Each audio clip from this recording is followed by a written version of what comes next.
You and your party of adventurers find yourself transported to the past and surrounded by hungry dinosaurs, all armed with laser guns. You lay siege to a port full of pirate frogs manning cannons. During a terrible storm, your ship is attacked by two towering sea monsters. One, a giant poison dart frog wielding a massive sword. The other, an octopus with the snarling head of a lion. These are all adventures created by and game mastered by courtyard kindergartners and first graders. I could have included many more, and I guarantee you'd be impressed by their imagination. And you know what? If they can do it, so can you. I'm Mr. P, and I'm here to guide you through running role-playing games. I'm going to be throwing down some tips your way, one guiding rule and three basic principles that will make sure your game mastering will hit that natural 20. These tips can apply to any RPG, whether that's Dungeons & Dragons or Pugmire or anything else. The first guiding rule starts with a question. What is the job of the game master? Are they trying to defeat the players, to challenge them? What does it mean to win? Well, here's my answer. When you're the game master, your job is to make sure the players have fun. Here's a handy rhyme to help you remember. If they have fun, then you have won. That doesn't mean going easy on them. Nobody likes a game that's too easy. But it doesn't mean crushing their characters and their spirits either. And it certainly doesn't mean arguing with them. If there's an issue, take a step back and think. What answer will end up with them having the most fun? If you figure that out, you'll have the answer. And that brings us to the first basic principle. Let the players choose. Oftentimes, they know what they want. Role-playing games are cooperative storytelling games, so bring them in. Make them part of the story. That could be in terms of rewards.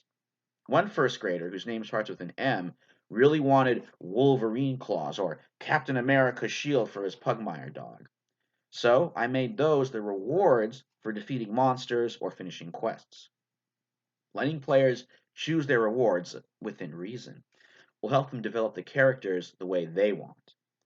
This can apply to adventures as well. That sea monster battle between a giant poison dart frog and the Octo Lion, that was created by a first grader whose name starts with J, and then ended up being amazing.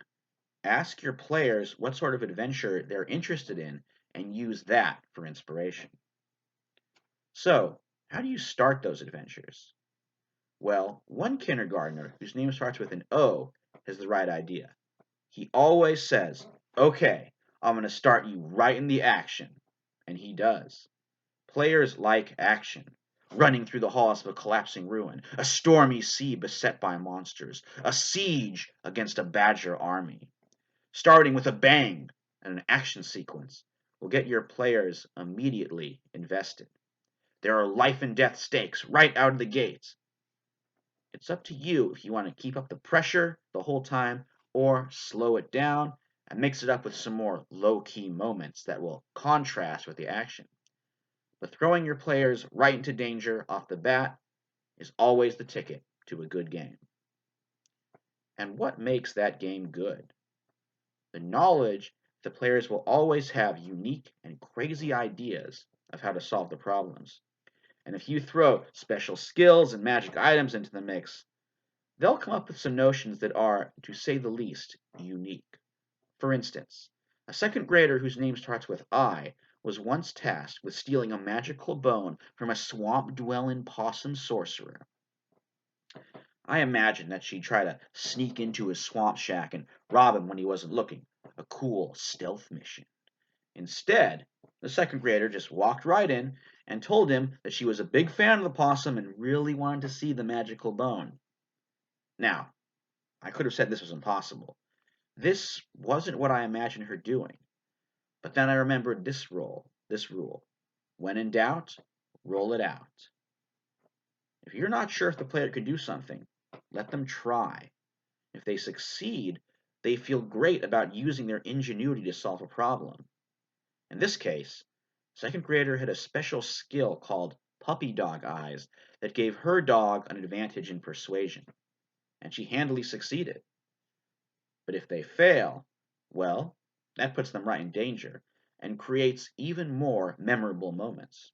For instance, later she tried to use a magic teleporting stick to escape, but rolled low on the throw and ended up right in a swamp swarming with hungry gators. I didn't plan for these situations, but the player's ideas and the rolls of the dice created them for me. That's what role playing games are all about. So, you just remember those basic tips, you'll have some great, memorable adventures. And if there are issues and you make mistakes, well, that's okay. Like everything else, takes practice. But if you keep your players having fun, and those are adventures worth having, well, that's all for me today. Next time, I'll be giving you some Game Master tips when I talk about improv and explosive barrels. Just remember to hit that like button, ding that subscriber bell, and until next time, farewell, traveler.